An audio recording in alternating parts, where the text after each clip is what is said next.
Coming up in today's newscast, Iran vows to defy the new round of sanctions by the U.S. FATAH reportedly begins to back Egyptian-led ceasefire efforts. And Brazil confirms the plan to move the embassy to Jerusalem.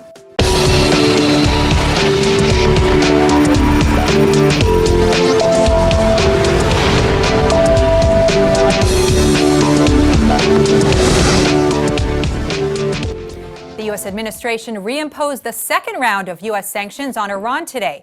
Israeli Defense Minister Avigdor Lieberman hailed the move against Iranian oil exports as a critical blow to Iran. Israeli UN Ambassador Danny Danon commented that the sanctions policy is working to suffocate the Iranian regime. Iran has remained defiant, with Iranian President Hassan Rouhani vowing to break the sanctions and continue selling oil. The U.S. gave waivers to 8 of Iran's biggest oil-importing countries, including China, India, South Korea, Japan, and Turkey, to allow them to continue doing business over the next 6 months. U.S. Secretary of State Mike Pompeo told Fox News on Sunday that in regards to the sanctions, some nations, quote, need a little bit more time to get to zero. Pompeo maintained that the sanctions will be the toughest sanctions ever placed on Iran, and that the sanctions have already had an enormous impact on the regime, reducing Iranian oil exports by over 1 million barrels per day. The first round of U.S. sanctions targeting Iran were renewed in August after the U.S. administration withdrew from the 2015 Iran nuclear deal in May. Iran's economy has since plummeted, with its currency also being devalued by nearly 70%. A new poll has just been published, and it brings somewhat surprising news. Despite anti-Semitic and anti-Israel attacks being at a high this year, attitudes about Israel are up from previous polls. In fact, according to the results, highly favorable attitudes towards the Jewish state rose by almost 2% over the past year. So here to discuss this is two-time former Israeli ambassador to the United States, Zalman Shoval. Thanks so much for being here. Thank you for being here. So how is it possible that hate crimes can be up while pro-Israel attitudes are also up? Well, it depends in which part of the population the popularity of Israel is up, and in which part of the population the popularity is actually down. And I mean, these figures of 74%, I think, support for Israel, and the figures are going up not just from last year, but from year to year. That's wonderful and very good. But there is a fly in the ointment, or actually 2 flies. Uh-oh.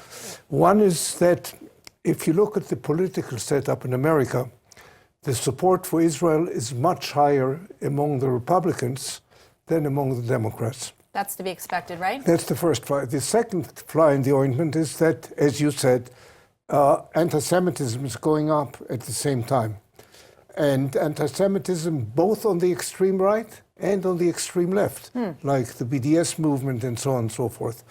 But I think what it shows is that the battle for Israel's position in the United States is actually making gains. And we must be very careful about that. I mean, we are happy with those who support us, but we should not abandon those who don't support us. And we should try to work with whichever political segment there is in America, which means including the Democrats, very much the Democrats. There are many new, I would say, new members of the House who are probably going to be elected tomorrow, who are not terribly friendly to Israel. And we have to take this into consideration.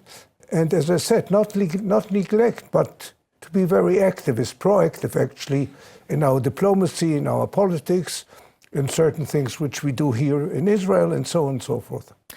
Interesting. Now, when you say the far right and the far left, do you mean the alt-right, or is Look, it? whatever you're going to call them, the far right, whether they're neo-Nazis, whether they're KKK, whether they are alt-right, as you say, there's a common, I would say, thread of anti-Semitism, of racism, and it doesn't really make any difference what the exact form of the administration is.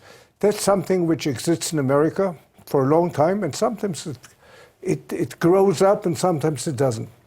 The far left, I think, that's a new, very worrying phenomenon, because here there are many young people, also on the campuses, who seem much more politically correct, supposedly.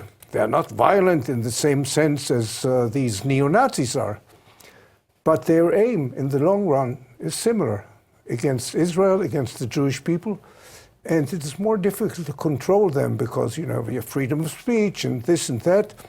But we must be aware that the long-term danger, not just to Israel, but to American Jews as well, from what's going on some of these campuses, from BDS and other organizations, could have very worrying long-term effects. Very interesting.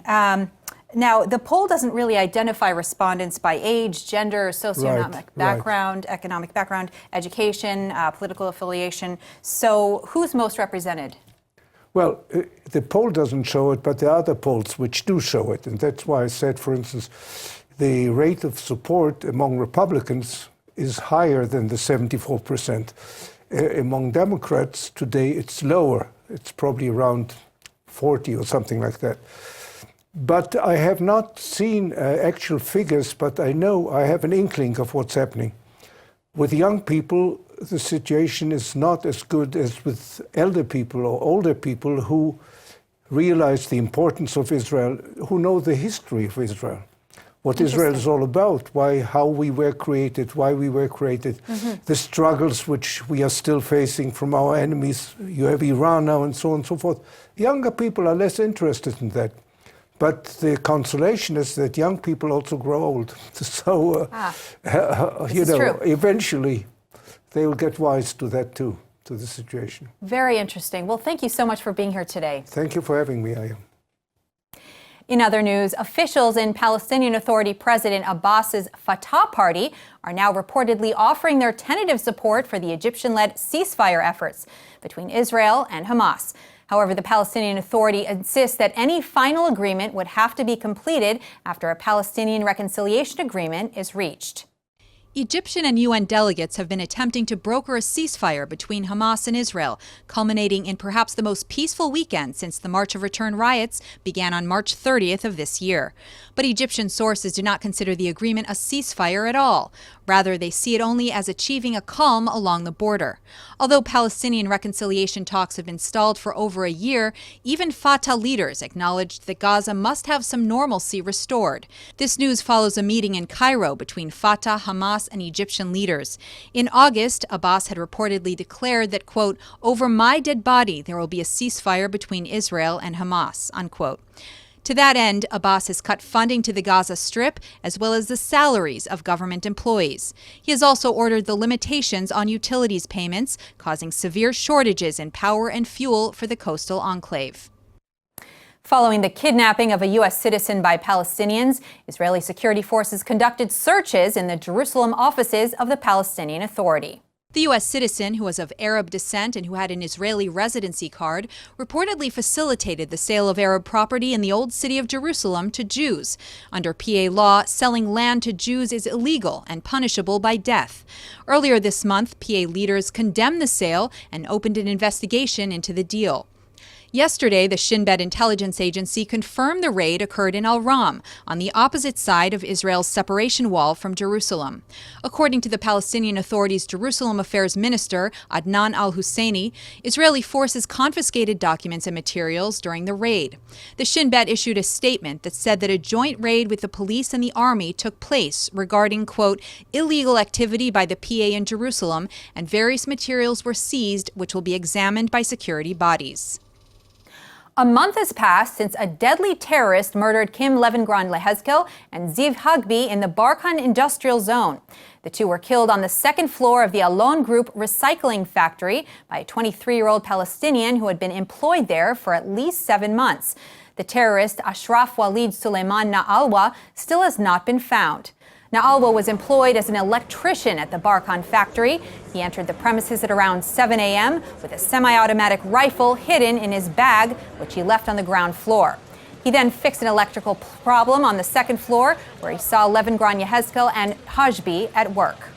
Security footage shows that he went downstairs to retrieve his bag and handcuffs, then returned to shoot the victims. Security footage also shows Na'alwa running from the scene carrying the gun. The terrorist was from the Palestinian village of Shuwika near the West Bank city of Tukarim. The IDF and the Shin Bet have been hunting for him since the attack, so far without success. A senior IDF authority told Army Radio on Sunday that security forces have been close to capturing Naawa on several occasions, but he escaped in the last minute. He said that Naawa doesn't use cell phones or other communication technology, which makes it very difficult for Israeli security forces to locate and capture him.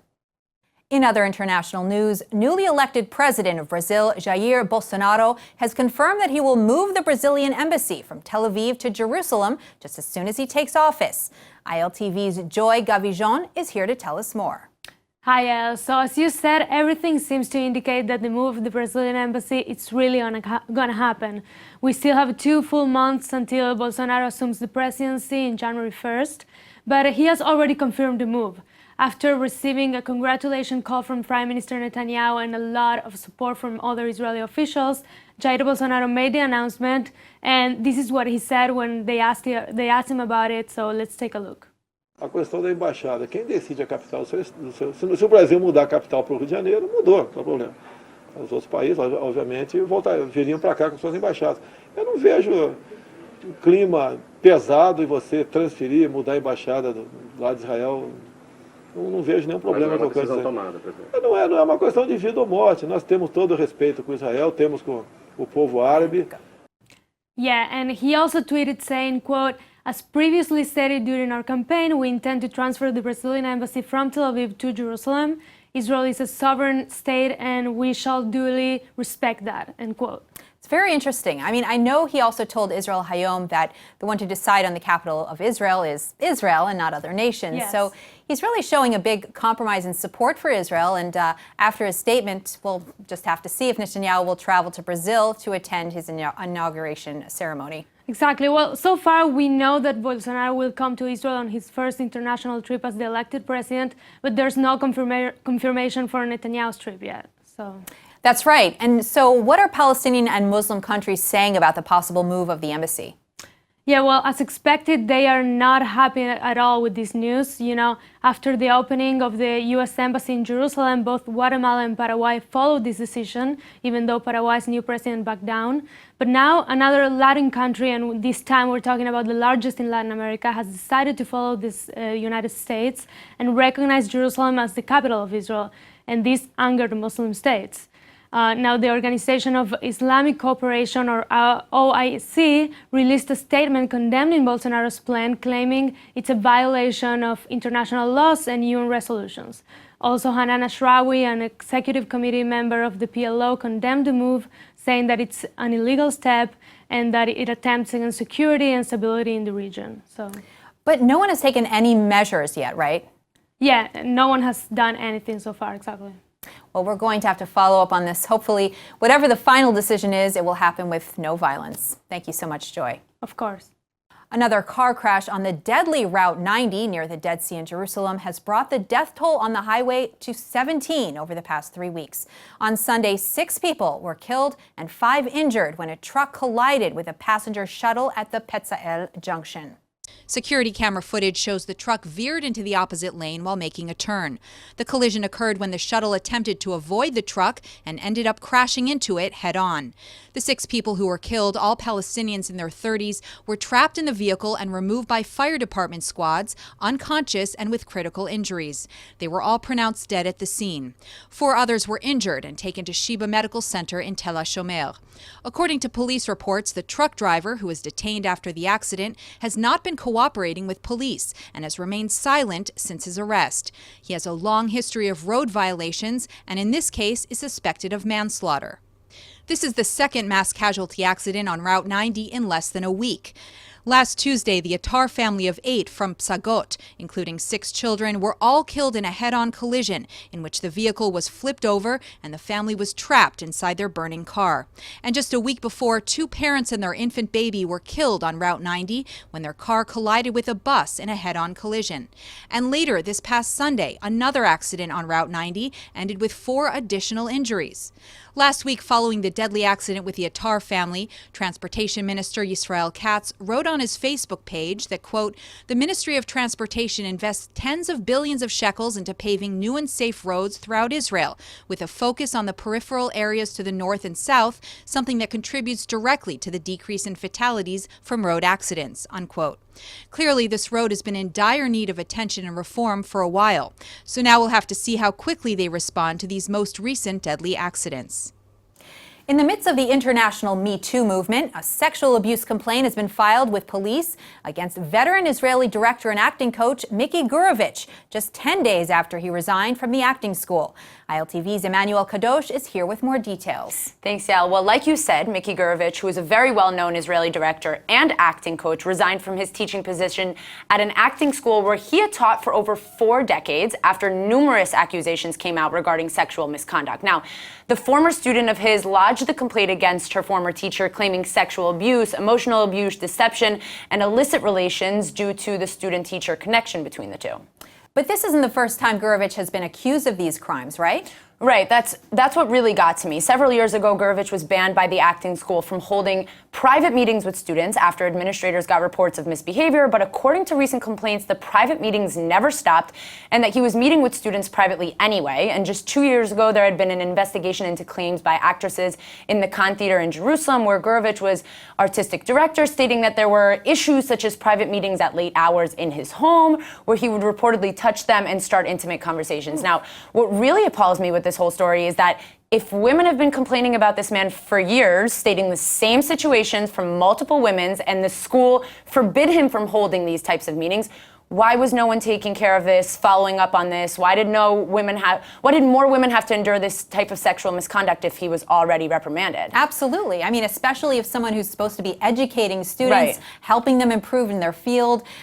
Being a great teacher involves gaining a student's trust. Exactly. And it's probably even more, relevant in the acting field. Definitely. Because it can probably get really emotional and personal to have their trust broken like this and then continue teaching despite years of complaints against him. I mean, where was the administration when all these complaints happened, and why did he not get fired after all this? Yes, exactly. It's very sad, but a real situation that we live in, and I think that this is going to be, in my opinion, the year where hopefully everyone can gain the confidence and empowerment to stand up and speak their truth, and that people in positions like Gurovich, where, he's a teacher especially, should never get away with anything like this, and there will be an investigation into, the complaints and everything that's been filed, so hopefully something will be done, and yeah. Hopefully. Well, yes, I hope you're right, and thank you so much for the update, Emmanuel. Thank you.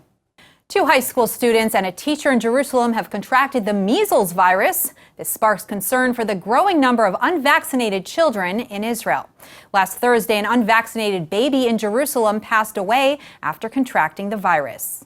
The unvaccinated students came to school while ill and were later diagnosed with the disease following a medical examination. 500 students who attend the 2 high schools in Katsrin have now been exposed to the virus. Yesterday, a 40-year-old elementary school teacher from Ashdod discovered she had the measles as well. The Education Ministry has been working with the Health Ministry to make sure that any unvaccinated students would be vaccinated by the school if they had not been already. Health Ministry Director General Itamar Grotto said that although 95% of Israelis are vaccinated, several populations throughout Israel have vaccination rates that are lower than 90%. The outbreak has escalated over the past year. During the first 10 months of 2018, there were 1,287 reported cases of measles, and 60% were in Jerusalem. There have also been outbreaks in Tzfat, Petah Tikva, Tel Aviv, and to a lesser degree, Rehovot, Beersheva, Haifa, and Ashkelon. Measles is a contagious virus that causes a rash, sore throat, and flu-like symptoms, as well as more serious complications to the respiratory and nervous systems, or even pneumonia or encephalitis.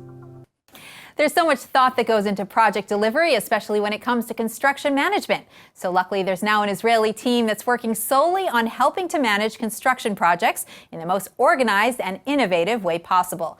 And here to tell us all about it is Autodesk BIM 360 product manager, Dro Ogen. Thank you so much for being here. Happy to be here. So can you tell us about BIM 360 and how it works?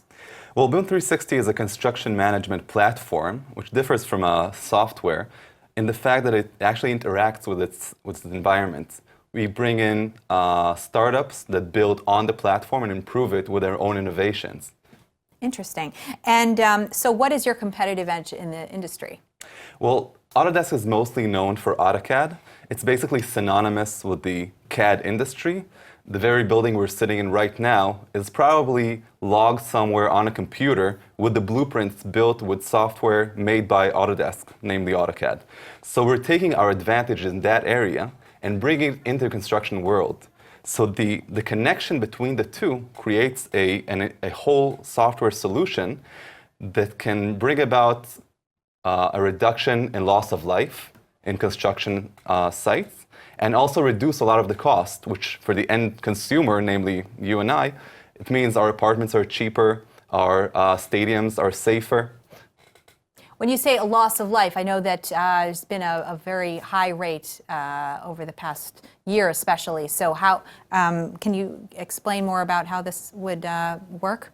Of course, let me tackle it from two different angles. First of all, the design phase. A lot of the flaws that cause loss of life start in the design phase. Imagine when an architect is sitting down in front of his CAD software, AutoCAD or any other software, right, and he can get the knowledge or the benefits of knowledge from previous construction sites or projects, and he can look out and say, let's move the beam a little bit to the right, and it'll get a pop-up that says, by doing so, you're increasing the overall cost of the project, and you're also increasing the danger of somebody falling off some sort of construction site floor. So that's one aspect. And the other aspect of safety, what these startups do, that they can actually interact with the software through an array of APIs, and using drones and other on-site features, they can actually help make the site safer. Thank you so much for being here, and it's really interesting to learn about your company. Thank you very much. Tel Aviv-based company Oko, which in ancient African mythology means the god of agriculture and good harvest, began a pilot of educating farmers in Mali on the value of crop insurance. With just 9 local agents, Oko signed up 755 farmers in just 4 weeks. ILTV's Doriel Mizrahi is here to tell us all about it. Hey Elle, so yeah, Simon Schwal was actually working for a Swedish company selling life and health insurance to low-income families in Papua New Guinea, and there he realized that one of the main risks that people there feel even more strongly about was crop insurance. Farmers need protection against a bad season, and that's where he just left to create his own business for this need exactly, and his business is now called Oko. Wow, that's amazing. So how much does this insurance cost? So the cost for insurance against crop failure due to drought, flood, pest, or disease runs about $30 per hectare per year. The average farm size is about 1.5 hectares, and Oko's pilot targeted rice farmers who earn around $900 per 5-month seasons. So insurance comes to around 3% of their farming revenue. It's really interesting. So how exactly does it work? Yeah, that's a good question. Okay, so basically Oko's interface is based on text message via a chatbot. Now, that's awesome, and Oko can determine the size of a field, crop, type, and location to provide an insurance quote, which to me is crazy. It's all done through this chatbot, and a payment is taken from the farmer's mobile account, basically. And if a claim needs to be made, the farmer just texts the word claim to Oko, and there you have it. Wow. It sounds very user-friendly. I know that very localized weather events might affect only a few farmers, so insurance companies don't have to pay. But how does it work with Oko? Yep, you're definitely right about that. And Oko has actually developed its own algorithms designed to work around this uncertainty by predicting production yields based on satellite and historical data. This will allow Oko to be more precise while still keeping costs to its customers at a minimum. That's amazing. I love that. Well, thank you so much, Doriel. Thanks for having me. And now for our Hebrew word of the day. Since Israeli startup Oko is helping farmers with crop insurance, our Hebrew word of the day is chaklai, which means farmer. A farmer, or chaklai, is a person who owns or manages an area which is used to grow crops. So it also makes sense that farmer, or chaklai, comes from the same root as agriculture, or chaklaut. Now, a farmer, or chaklai, can grow anything: strawberries, lettuce, carrots, and even the Israeli-made cherry tomato. And while you may not like everything they grow, the world could come to an end if these chaklaim, or farmers, didn't do their thing. Otherwise, we'd be eating a lot of tuna fish. So remember to try to buy local and support your friendly neighborhood chaklai, or farmer. Let's go ahead and take a look at the weather forecast. Tonight we'll see some light rain with a low of about 64 or 18 degrees Celsius. Tomorrow you can expect more scattered showers and cloudy skies with a low of 74 or 18 degrees Celsius. All right, that's it for today's newscast. Exchange rate is 3.70 shekels to the American dollar. Remember to sign up for our daily newsletter at ILTV.tv. And don't forget to follow us on Facebook at Israel English News and on Twitter at ILTV News. I'm Yael Shear, and thanks for watching.